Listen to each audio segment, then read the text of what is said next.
Good morning, everybody. Thanks for showing up to the early show. As the first session speaker, I would like to congratulate myself for being the best speaker you've seen all day, so well done me. My name is Kaitlyn Concilio. I'm a software engineer team lead. I work at a company called Prompt. We build EMRs for physical therapy, which is not relevant to anyone, so I'm not trying to sell you anything. I do want to go over my background a little bit just to show you that I have worked in a variety of situations, and it's always the same anywhere you go. I've been a consultant for large multinational companies that are delivering food to you to the last mile, to small companies who are just trying to build their SaaS applications, biotech startups, agencies. The current one is a health tech startup, and no matter where I go, everyone says they want to be data-driven. And so, just out of curiosity, who here works at a company or organization that says they are or want to be data-driven? And who here actually thinks that their company or organization is truly data-driven? Yeah, you cheated. Works at a research lab. So the point of this talk is not to dissuade you from using data to make decisions.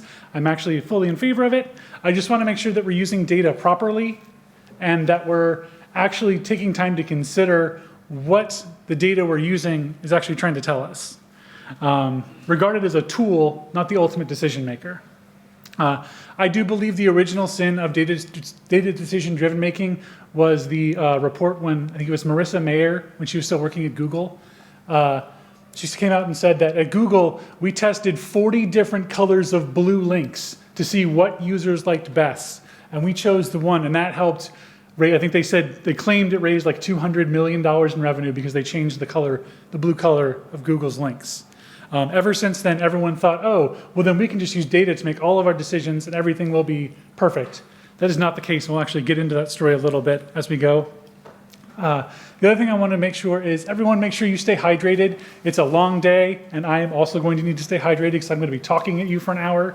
So I will be taking very blatant periodic breaks to take water. I encourage you to also take a drink with me. And when I do take those breaks, if you have questions, please feel free to ask them then. I have no problem telling you to wait if it's something I'm going to cover later, but I'd rather answer questions as they come up than leave them till the end and no one remembers what we were talking about. So, drink. So, storytelling, or so I called this title, or this talk, Fairytale versus Narrative, and it's all about stories. Storytelling is a fundamental component of humanity.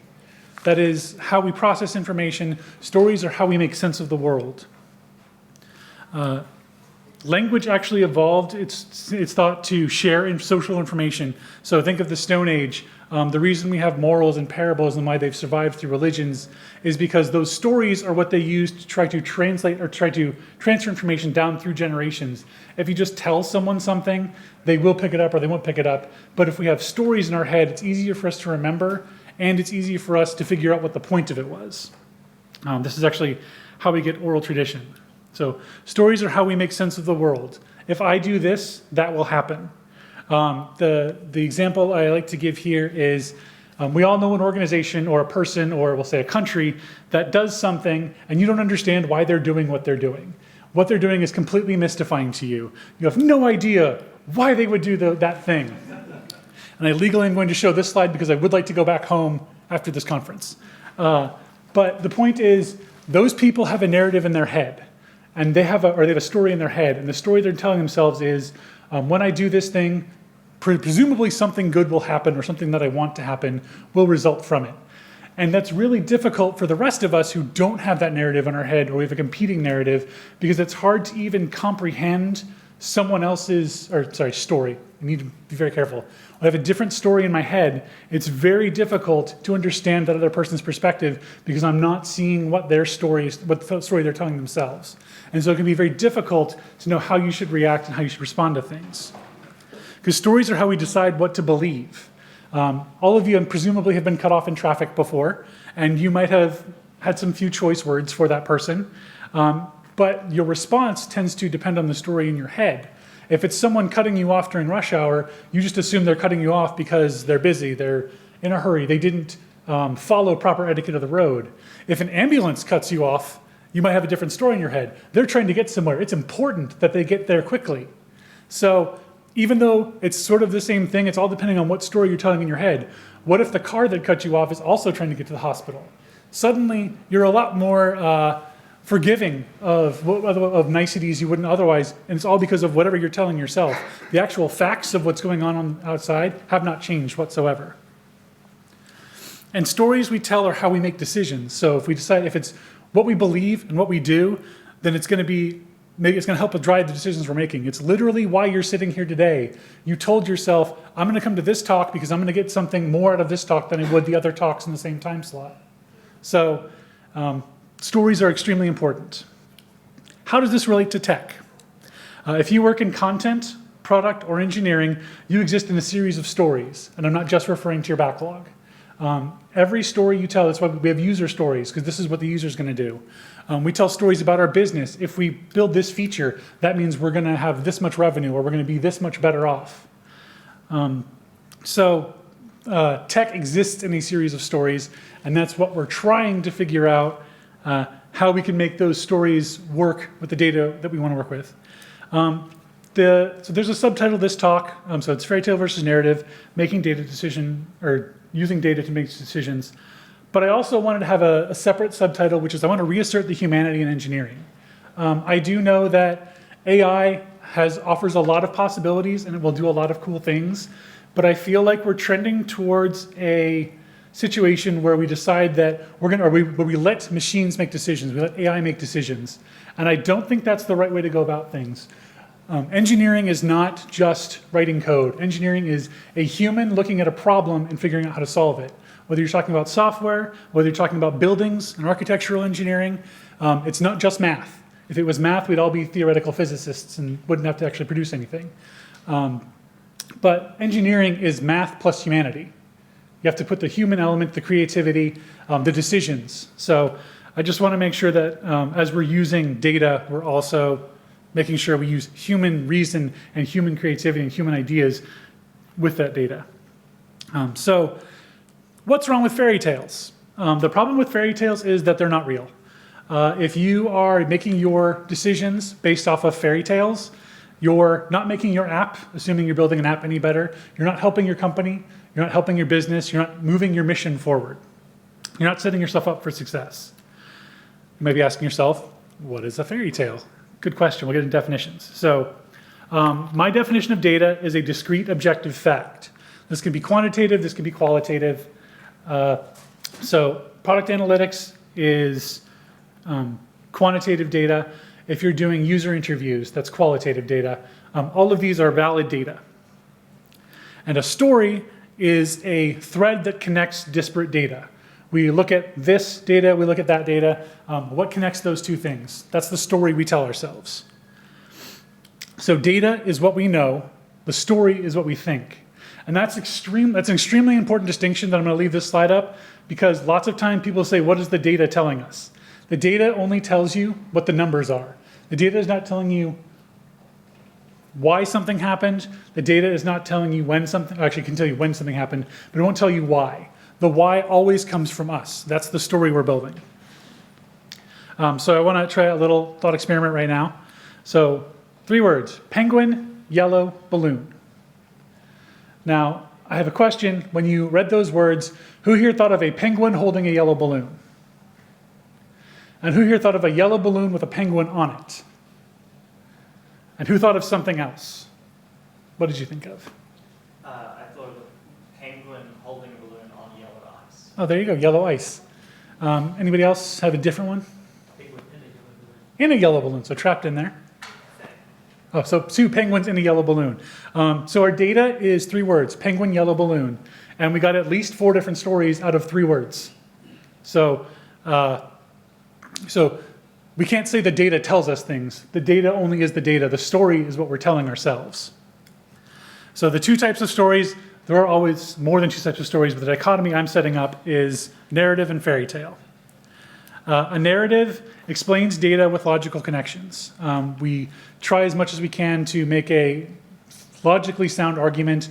This presupposes this, or this leads from this, therefore that. We state inferences and assumptions. I'm going to tell you right now, I don't care how many analytics you're gathering about your product, you're always making assumptions and inferences.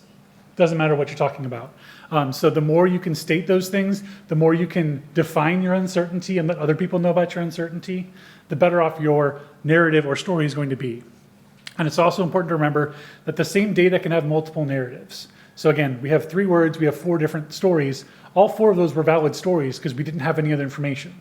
So all of them were valid, same data sets. Fairytale, on the other hand, connects data that does not relate to one another. So this is, you see this a lot, we'll go over this more in the talk, but just data that has no relation to each other, but we just say, well, this means that, and therefore these 2 things connect. They don't.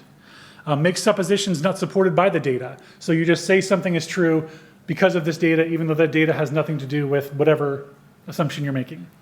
Or we invent data out of whole cloth or use bad data. And again, we'll get into all the specifics of that. But that's sort of the break between fairy tale and narrative. Common signs a story is a fairy tale. How can we correct back to narratives? These are the 2 things that we're going to go over as we go through each section. So I'm going to go ahead and take a very obvious drink right now. And I encourage you all to do the same. Stay hydrated. So out of scope for this talk, because scoping is always important, is data science. You should be, so if you're not using data science, you should not even be starting to talk about using data.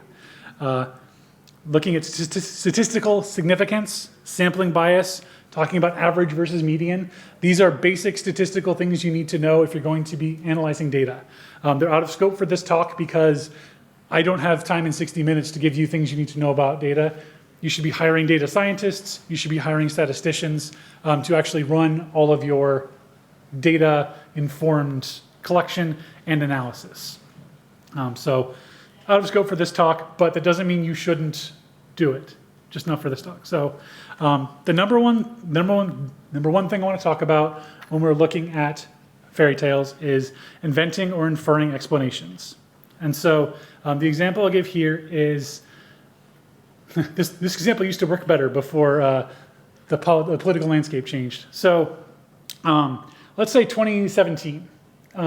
We're all on Facebook, and the way that Facebook wants to make sure that your posts are following community standards is we use user flagging.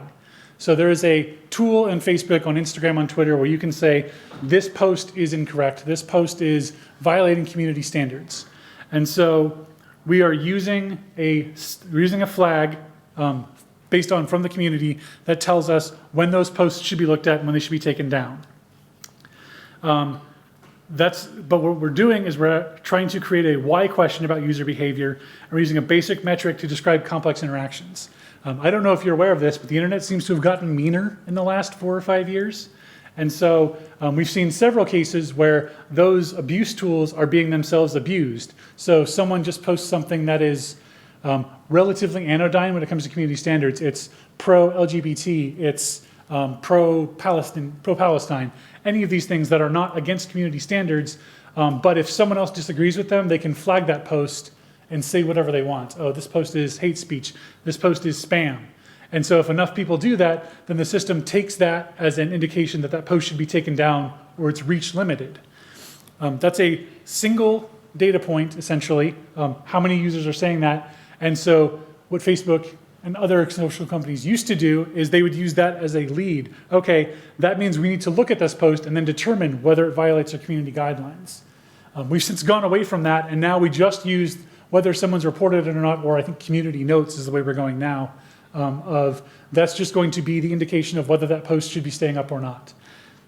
And so we're using a basic metric, which is whether people flag this to determine whether this post should stay up, which is actually a complex interaction in terms of whether it should be on the platform or not. So more inventing or inferring explanations often comes from data getting used to advance or confirm a pre-existing notion. And so I'm sure a lot of you have all had a boss who's like, hey, I really want to do this thing. Can you find some data to support the decision that I've already made? And usually they're smart enough not to say that in that exact way, but it happens a lot where you get asked to essentially prove something that, or to find data to support something rather than a traditional scientific hypothesis where we say, this is my idea, what data do we have that can prove or disprove it? Because data can't tell you why. And I said that earlier, but data can only tell you what, where, when, how. It can't tell you why someone did something. So how you can avoid this? Be clear when you're making your explanation as to why that it is an educated guess, because it's always an educated guess. Unless you literally watch the user and ask them why you did that thing, you don't know why they did that thing. And even if they tell you why they did that thing, sometimes they're wrong. It's weird. Sometimes they're lying. Sometimes they're confused, but they can be wrong. Treating those guesses, those explanations as hypotheses. I have a thought as to why this is going to happen. I'm going to find the data that will allow me to determine whether it's true or not just assume it's true and go forward. Test that hypothesis using other data or experiments, and be willing for that hypothesis to be wrong. This is extremely difficult, especially if you're not actually the one making the decision, if you're just trying to support someone else's decision, but you have to be willing for a hypothesis to be wrong. Otherwise, as scientists will tell you, you're not actually performing science, you're just confirming pre-existing beliefs. So, before we go to number 2, we're going to take a drink break.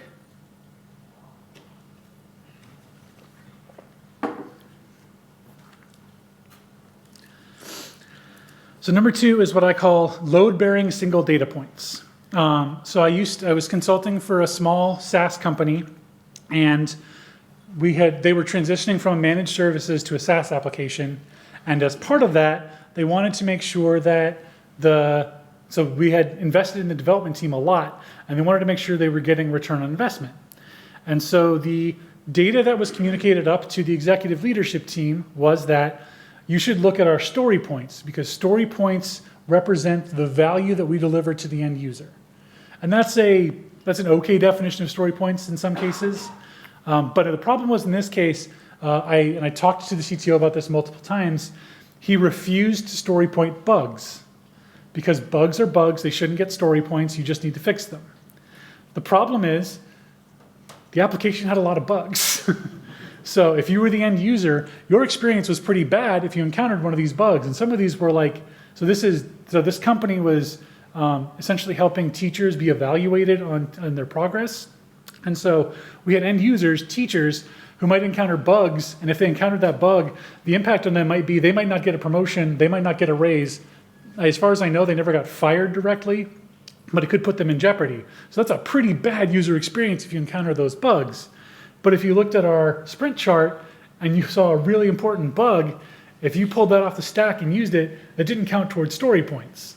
And so the problem that becomes is when we actually are looking at the stories we want to pull, we all know that we're reporting up to the exec team how many story points that we're going to be finishing the sprint. And so if they saw a smaller number of story points and then there were a bunch of bugs, then the executive leadership team thinks that we're not doing any work because we're not delivering value to the user, which to them was defined as story points. So because we had only a single data point, story points, we assumed there was a single variable, and therefore that became the only thing we focused on. This is a common issue in engineering productivity metrics. I'm not saying don't use Dora for DevOps or Space for engineering, but I'm saying you have to go beyond just looking at numbers. You cannot just look at story points. You cannot just look at medium time of development or time to deployment. You have to understand your system, how those metrics work with your system. The place where I currently work for, we have users on our product who are in our product 8 hours a day, every single day. So we've tried very hard not to just introduce changes willy-nilly. We don't throw changes at them. And for that reason, we don't have a true CI/CD pipeline. We don't push things up immediately because we don't want them to be confused about a new feature. We batch things into releases and we roll them out on a bi-weekly basis so that they can be prepared ahead of time. If you look at our average time of development to deployment, it would be huge compared to your average CI/CD shop, but that doesn't matter for us because that's not what our goal is. So it's important to make sure that your metrics are actually going to be measuring what you want them to, and not just the single data point that tries to show everything. This is also true in product analytics. I don't know how many times I've been told that, that SaaS application, we were looking at medium time in the app. And they wanted it to go up. We want to make sure the users are continuing to use the app, except that it's an evaluation tool. So if you're spending more time in the app, it either means you are doing worse as an employee and need to be spending more time in the evaluation app, or our app isn't getting you through the process efficiently, so you're spending more time on a thing you don't need to spend time on. In that case, the application was not their job. It was a part of their job, but they didn't realize that when they were looking at the metrics. So load-bearing single data points are an extremely dangerous thing to be working with. And so how many of you are familiar with Moore's law? It's an axiom about processing or processors and how often or how quickly the speed will increase versus the amount of money.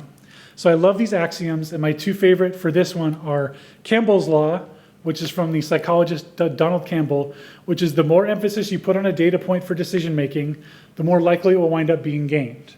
So when we were talking about story points earlier, if the emphasis that we roll up to the exec team is story points, then story points become the thing we focus on the most. And so when it comes time to decide what tickets to take, the ones with story points get valued over the other ones, even though the other ones might be more important. And that goes back even farther, because when you're pointing your stories, your regular stories, now all of a sudden we know that the more story points we show, the happier the exec team's going to be. So all of a sudden story points start to creep up a little bit, because if I have a 2, maybe it's a 3, maybe it's a 5. And so now I have 5 points of value I've delivered for the customer. The exec team is happy because the numbers are going up. The CTO is happy because the exec team is happy. And the users are depressed because we're not looking at bugs, and the stories we are finishing are smaller than they should be. The corollary to this is Goodhart's law from British economist Charles Goodhart, which is when a measure becomes a target, it ceases to become a good measure. And that is that thing of, it's literally the same thing of when a data point becomes the target that we're trying to aim for, then it's no longer measuring it, it's just becoming the target we're all trying to aim for.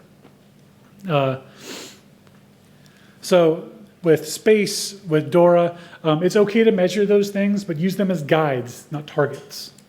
So how we avoid this generally, design proper experiments, have a control, have a variable, make sure you're actually looking at that data. Don't use the same measure for everything. Like I said, it's very common to look at things like time on site and use to try to determine customer satisfaction, as well as how often or how much people actually like using the app, or how likely it will be that new users will continue using the app. Those are not good uses of that data. The data can only tell you one thing, so don't use the same measure for every question you're trying to answer. And then finally, be willing to look past the data, which is not to say ignore the data, but don't just use the data to tell you everything. There are lots of other factors you need to consider, your processes, how your app works, how your users use your app, how they expect to use your app, beyond just the numbers. So as we're going to another number, we're going to take a break to drink.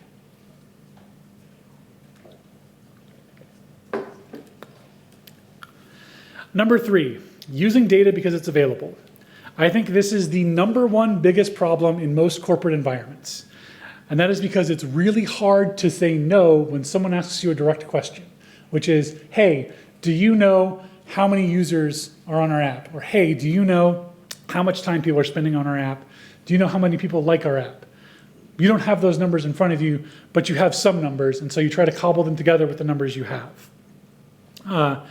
So my example for this is I was working for Institute of Higher Education, somewhat selective application process. I think they rejected about 40% of applicants, but they really wanted to try and up their number of qualified applicants they got every year. And so they wanted to use their new website to drive their qualified applicants up.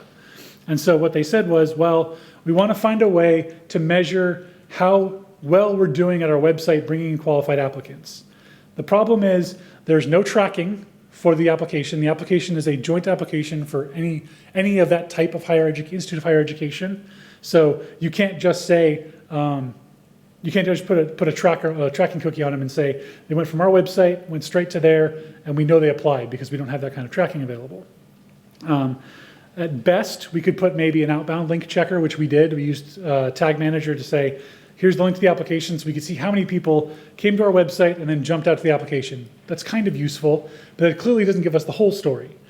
And so because they wanted to try to capture the whole story, what they did was they said, well, we're going to look at 2019, and we had this many qualified applicants, and we had this many website page views.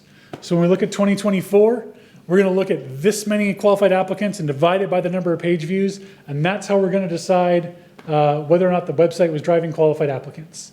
There are a number of problems with that approach. The primary one being that I think 80% of our traffic was from in-state, and only 53% of our applicants were in-state. So right off the bat, about 50% of our applicants, depending on exactly where you work those numbers, don't even look at our website at all. And we are not measuring whether they're qualified or not, or we don't even know what percentage of those people were qualified or not. So we're already just dealing with a mass of numbers that have no connection to each other. The number of website hits in no way directly correlates to the number of qualified applicants, but the number of website hits was the thing we had. So that's what we wound up using.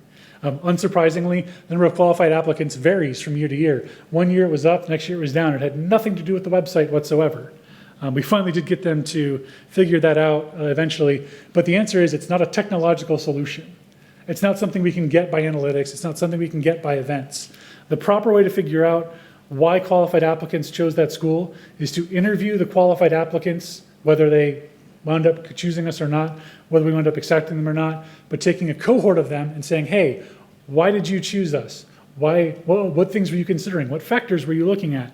And if you can, going out to people who didn't choose us, who would be qualified applicants, and say, why didn't you choose us? Why didn't you look at us? That's a lot of work, and it probably involves compensating them for their time, which no one likes to do, so we just use the easy numbers to grab. But if you're actually looking for that answer, you have to go do the work for that. So we can try to avoid this by being upfront about the limitations of our data. We have website views. These mean people viewed our website. We have students look at our website. We have potential students. We have parents looking at our websites. We have the public looking at our websites. We have no realistic way of delineating between those things, and we need to be realistic about that data. Be willing to say, I don't know. This is the hardest thing to say in a corporate environment, especially when your boss is asking you a question. But the more you can get people to accept you when you say, I don't know, the more they'll trust you when you say, I do know, or I think I have a good idea. It actually builds your credibility to say when you don't know things. And I know it doesn't seem like it, but I promise you that people who claim they know things, every time someone's asked them, it does start to show that you cannot trust them because they don't always know what they're talking about. We need to collect the data we need to answer the question. So to the point of determining how we get better qualified applicants, you can't just collect website hits. You have to find that qualitative data that actually tells us why they chose us, why they didn't choose us. And you need to collect your data with intent. The number of times I see a new website or a new application startup and they just say, throw the kitchen sink of analytics at it because we don't know what we're looking for or we don't want to think about it is very high. But you can't just throw a bunch of analytics at it and then try to determine your questions later. It is almost quite literally p-hacking, which is the scientific, when you look at a scientific study and they just try to find meaning in the data they already have rather than testing against the hypothesis. You have to collect your data with intent, which unfortunately means you also have to audit your events, like your Google Tag Manager and your events. And I know that sucks and it's really hard, but you do need to do it if you want to be having your data be of any use for answering questions. Oh, drink break.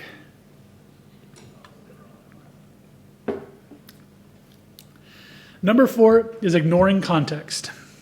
And so this is actually where I'm going to bring back the Google Marissa Mayer thing. So the story that I always heard was Google decided they wanted to see what the most effective link color was. So they did a study of 41 different link colors and decided on whatever blue they decided on. What actually happened, I went and looked this up, is Google had run a study about what link colors performed best, and the one that performed best was like a pale blue, and Marissa Mayer didn't like it. She did not like the color. She thought it would be better with a slightly greener blue. And so she said, we're going to use this greener blue, and then went, well, actually we should do some data-driven decision-making on that, and then went back and tested 41 gradations between her greenish color and the original light blue color to see which of them performed better. Which is still, it sounds like it's good data-driven decision-making, but remember, she chose the green color because she liked it. She didn't have any data on that. She just liked it better. So there's context to that story that's not just we did data. There's human elements and human choice involved too. I see this a lot even when you're talking about architectural decisions. So that same SaaS company I was looking at, we had been called in to do a rewrite of their front end, but not their back end, because they thought it would be cheaper to just do a front end rewrite. And so we were looking at how their back end currently worked, and I said, hey, you don't have any back end validation for your inputs on most of your routes. They had authorization to make sure you're actually an authenticated user, but they didn't actually validate the input. And the reason I got was, well, no one's tried to hack us before because we're too small. So it seemed like a waste of time to do input validation, because if they're in our app, they're already an authenticated user. That means we don't have to worry about them acting maliciously. Those of you well, all of you, because you all work with computers, know that sometimes people like to screw with things just to see if they can, especially if it's a tool that you're forced to use and you don't want to. People just like to do that for fun. That's to say nothing of hacking is no longer someone has to sit down at their computer and hack the Gibson by typing furiously into their keyboard. So much of hacking nowadays is automated. You just set up something to dictionary dump through a password list and see if it works against an application. And once you're authorized, you just try everything under the sun to see what API endpoints are there. They don't have to target you specifically. They just have to know what your login endpoint is to start that attack. And so it doesn't matter how small you are, because what many attackers are now looking for is actually not you specifically. They just want to lock up something, do an encryptionware scam or do an encryptionware scheme on you and make you pay to get your data back. So, but they were told, but they ignored their context. They just said, well, historically, no one's ever tried to hack us before, so we didn't think we needed to bother with it. You need to factor in common sense guardrails. This goes for both looking at your historical data and realizing that past is not necessarily prologue. History can inform us, but it does not tell us exactly what's going to happen. And you have to be aware of your surrounding circumstances. What was true when that company was founded 10 years ago is no longer true today in terms of the cyber threat landscape. So you can't just look at your data and say, well, this is the data, this tells us everything. We just need to follow what it says. You have to apply common sense and we'll say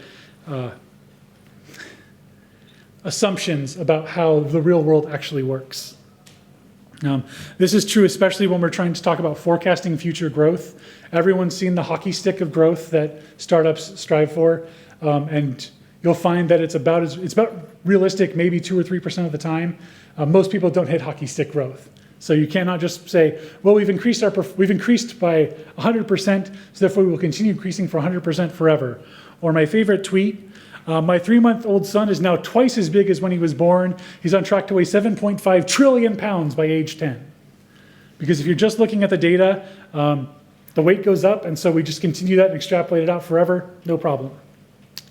Of course, we know that babies very rarely weigh more than 2 or 3 trillion pounds. So we avoid this by being aware of the context of the data. So how is the data collected? What is the data being used for? Be aware of the context of the question. Who's asking the question? Why are they asking the question? This is specifically relevant to our current, we'll say, tech downturn. So often as a consultant, we got called in to say, hey, we need to start letting people go. How should we decide which people get let go? And the answer they wanted us to use was look at the metrics. So they wanted a number so they can say, well, this person has this many story points average per week versus this person's story points. Therefore, we should let the lower one go. That is a terrible way to make your decisions because it completely ignores team dynamics. It ignores extremely important things that are not often captured in metrics like pair programming. Your senior dev who will just take on any ticket that people are stuck on to help unblock your juniors. Your senior dev who spends a bunch of time mentoring your juniors to help them become better developers, which then actually increases everyone else's output except theirs. So being aware of the context of the question is extremely important. You also have to be aware of the context of the decision. So what is going to happen as a result of this thing sort of gets back to the question, but also it can affect how what you actually want to look for and what you're doing. We'll talk about social media. Who here is an influencer on social media and would call themselves an influencer? I didn't think so. So if you got 250,000 views on a YouTube video you posted, that's pretty good, right? Okay, but what if you got 1,000 views? You'd still think that's pretty good. None of us are influencers. We're not posting stuff that's going viral. But is 250,000 views a lot? Is 1,000 views a lot? It really depends on the context. If I was a YouTube influencer who had 1,000 or 1 million subscribers, 250,000 views is nothing. But if you're at me, who has like 3 subscribers, and I had 1,000 views, I'd be nuts. So being aware of the context of everything, the question, the decision you're making, will inform how you're going to respond to the question. And finally, be aware of who's asking. To the point of earlier when we were reporting back up to the executive leadership team, I'm going to be giving different numbers to them versus my CTO, because my CTO has more context than my executive leadership. Not that I'm going to be lying to the executive leadership, but I might provide more numbers to the exec leadership, or I might try to provide the numbers along with a narrative to explain to them what those numbers mean, because the CTO might already know it, but the exec leadership doesn't, because they're actually focusing on the things they should be focusing on, not watching over my shoulder as I'm developing code. So being aware of the context of all of those things helps you deliver better answers. So for number 5, we'll take a quick drink break. This one is discounting other possible explanations. Narratives, even though they are based in fact, hopefully logical, hopefully explaining the assumptions we make, they're still an interpretation. They're still us taking data and trying to fit a story around it or into it. And it's extremely easy to get attached to those narratives. I hate to reach this far back, but I really like this idea. So the story of Icarus, if you're not all familiar, if everyone's not familiar, so Daedalus was a famous inventor who invented the labyrinth for King Minos in order to, I don't actually remember why exactly, but I thought it was trapping the Minotaur. But he wanted to make sure that no one could get out, so he actually trapped both Daedalus and Icarus inside the labyrinth. And so Daedalus, wanting to escape, naturally decided, I'm going to build myself some wax wings and build a pair for himself and his son Icarus. And so he told his son, make sure you don't fly too high because the wax will melt and you'll fall into the sea. Oh, it's important to mention that Crete, which is where all this happened, was on an island surrounded by sea. And so if you try to escape and the wings fall off, you will fall into the sea. And so as it goes, they escape. Things are going very well. Icarus gets too excited, flies too high, wings melt, falls into the sea and drowns. So the story that Daedalus would tell you is don't fly too close to the sun. But if you were Icarus, what you might tell you is you should have a better backup plan. Because if Daedalus had taught his son to swim, not only might they have skipped the wings entirely, but if he did fall in, he could still survive. So those are two narratives. One is don't fly too close to the sun, and one is have a good backup plan. Both of those things are true. It just depends on your perspective and what's more important to you. Bringing it down to tech, I was called to, so there was a network incursion at a company I was consulting for, and they wanted me to look at it and say, what happened? Where did this come from? Do we need to worry about further attacks? And so what I was given was essentially an activity log and that had IP addresses and network calls, URLs. And timestamps. And so I was able to look at it and go, okay, I can tell you based on the pattern we see, they're coming from one of two places. It's some in South America, some in East Asia. And they attacked at about the same time. There's maybe 5 hours difference when we first saw these things. They continued over the course of about a week until we detected it and shut off the access to that. And so there are any number of possible interpretations there. So when I gave my report, what I tried to do as much as possible was say, here's what I know. I know that these two, from two distinctly different locations, happened at around the same time. It would be, my guess is either those two groups were working together, either specifically or sharing information, or they're working from the same common set of data, for example, a password leak, and they both found the same weak password and used it to exploit it. I can't tell you which of those is true. I do not have the data for that. But I tried to give as many possible explanations as I could. Maybe it's the same group working together. Maybe it's two different groups. Based on these patterns, this is what I think, this is what I assume, but I can't tell you for sure. But what they want, and what they kept asking me for is, well, but who did it? How can we tell? I was like, I cannot tell you that. What I can tell you is, and I was very specific, I can tell you that these are the IP addresses they used. I can group generally that all of these came from Brazil, so I assume these were all the same group, if not the same actor. We saw a rotating IP attack from them, and there's a very clear pattern of a bunch of test endpoint checks, and then a rotating IP attack on it gets a specific endpoint. So we can pretty well say that that group then conducted that string of attacks. But I can't say for sure. I can only tell you based on what the data is telling me. So we can avoid focusing too much on our singular preferred narrative by acknowledging other possible narratives, calling out any assumptions or extrapolations we're making from the data. So like I said, I'm making assumptions based on timing, based on the two groups seem to be working at different times, which could just be time of day, I don't know. But I'm assuming that there are at least two distinct different groups based on the timing patterns. And talk about the weaknesses or doubt of any data. All of this is based on IP addresses and GeoIP. That's not always accurate. You can have IP addresses that are being used from any number of different places. And so I was always very clear, this is based off of these assumptions. These are the things I'm making my analysis on. And you have to take your best guess from there.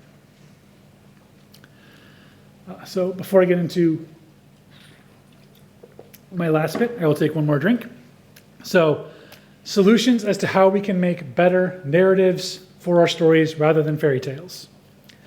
Hire data scientists. Please use data scientists. Please use statisticians. The best story I've ever heard was a guy was working in marketing, and so he got a new job, and they said, hey, you need to have KPIs. And he'd never had KPIs before, so he just started looking. He's like, all right, every time I make a change, I'm going to go look at our analytics to see what my impact was. And he did, I think, 4 or 5 over the course of a year, and every single one of them showed an outsized impact, everything he made, until he had his friend who's a data scientist go, really? Every time you made a change or decision, it was perfect? That doesn't sound right. And so we went back and looked, and it turned out that those decisions were always rolled out on the first of the month. And because it's a payroll application, people look at their payroll applications on the first of the month. So he was looking at a month-long data and saying, well, every time I make a decision, my numbers spike, so I must be doing great. Well, no, you're actually just looking at the noise that happens every single month and attributing it to yourself because that's the only time you looked at the data. So having statisticians who actually know how to work with data can help you figure out how to actually make your data work for you. Don't rely on single data points. Make sure you're collecting data for the specific questions you're trying to answer. And often that will mean you actually have to posit your question and then go back and change your data collection or add to your data collection. You can't just use the data you already have. Consider the context of your question, consider the context of your answer, who's asking the question, and what the ultimate decision or impact of the decision will be. Collecting data with intent, again, just making sure you're collecting your data with a specific purpose in mind. Don't be afraid to say, I don't know. It's true in personal relationships, it's true in business relationships. Vulnerability makes people trust you more because they trust you when you say you do know. Be explicit about assumptions and caveats in your narratives because you don't have all the information, you only know what you know. Make it very clear about that and don't try to pretend you know more than you do. And what I like to say is be data informed, not data driven or data justified. Data justified is when you have an idea and you try to back into it with whatever data you have. Data driven is when we say, well, the data says we do this, we must do this. And that doesn't really work when we're building software because if it did, you wouldn't need programmers. You could just have machines do it. Data is not a substitute for understanding people, whether it's your users or employees. It is a tool you should use. And just remember that engineering is math plus humans. It is not just a simple application of a formula or algorithm. And it's why you cannot rely on AI to just write your application. You cannot rely on AI to just write your UX. Or I think the worst example I saw was someone said we're not going to need to bother with UI anymore because AI is going to present a different UX to every user who comes based on what they want. And I don't know if you've ever worked with users before. They have no idea what they want. So the thought that they're going to design their own UX is mind-boggling to me. But yeah, just remember, engineering is about making sure there's a human point, and especially, I didn't really talk about this much, but have a vision for what you're trying to build. Vision is what makes all of the great tech companies we've ever had. Apple was Steve Jobs' vision. It wasn't just, I built a good computer. It was a good computer because he had a vision for what that computer should be, and all the way up through the iPhone, he had a vision for what he wanted to build. But even when you look at Microsoft, they have a vision for their products that work. And when they don't, they just throw out crap like Windows 8. So, Can a vision not be a story, though? a vision is absolutely a story. A vision is a story you tell yourself is, I want this to be a personal computer that mom could use, in Steve Jobs' case. He wants to make it easy. It shouldn't have to be, you have to solder the chips under the board yourself. It's just, I want them to be able to buy a computer and use it. I want a computer in every home. Even Facebook, as much as I hate it, Mark Zuckerberg had a vision that I want to make it easier for people to connect. It also raped people, but that's a different, that was a different problem. But the ultimate vision of I want people to connect, that's why that product is successful. And they lived happily ever after is not the ending to any story. That's not how it works. You always need to be reevaluating, because a fairy tale ends with happily ever after. A narrative always has the next thing you have to be looking for and working on. So that's all I've got. I have time for questions if there are any. I have a problem generally in this day and age of the AI and data science, because these days the AI tools are so advanced to ask two questions and they just relate based on the data that they have. For example, you say, what color this guy likes, and his hair factor. Two totally unrelated things. And suddenly I say, yes, I found a correlation. If someone likes blue, probably they are Gotcha. healthier. So the problem that I face, this type of, not this type, of course, this type of questions happen now in different companies. And you have really a hard time to say these are unrelated to this question, because they come and say, data says so. So I have really a hard time how to approach this. Sure. This type of problem. So just to make sure everyone here can hear that, so this person was saying that in the age of AI, and I believe we're not talking about Gen AI, we're talking about AI algorithms. So we're not talking about generative AI, which is a whole different problem. But this is the idea of we have a big enough data set, you can find a correlation in anything. And so what do you do when someone says, well, I found a correlation between this thing and this thing, therefore we should make a decision based on that? And the answer is the simplest data, the data statement you can ever make, which is correlation is not causation. Just because you found something that someone likes blue does not mean that they're going to order tickets to the football game next week. And it's to say, okay, you think that's true, so let's try a hypothesis. If that's true, we should be able to make some sort of change that proves that out.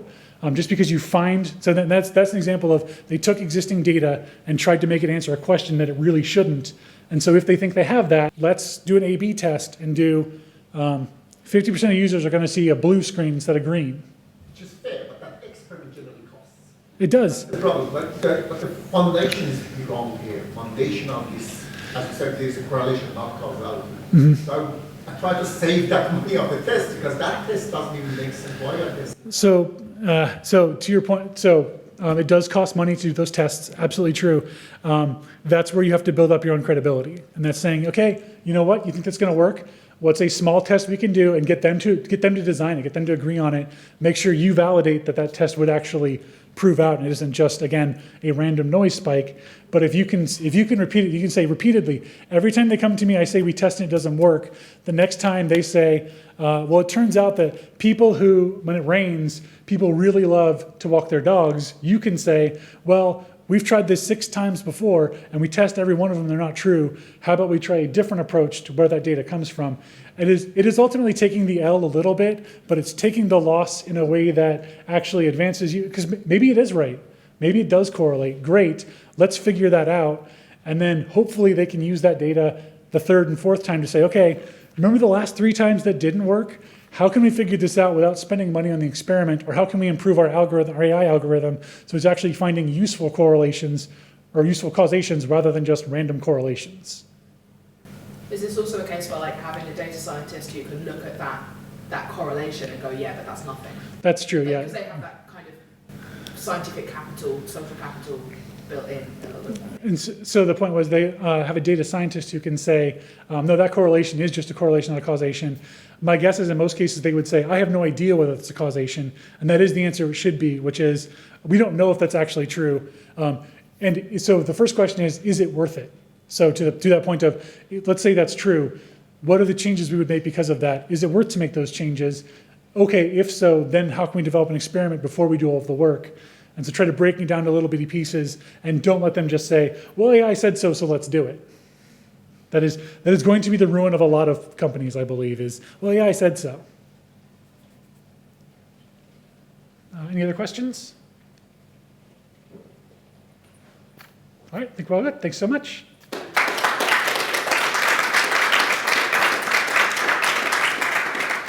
And I believe very much in accessibility. So there's a written version of this talk on my website. If you don't particularly process audio very well, there's a written version. Please feel free to check it out.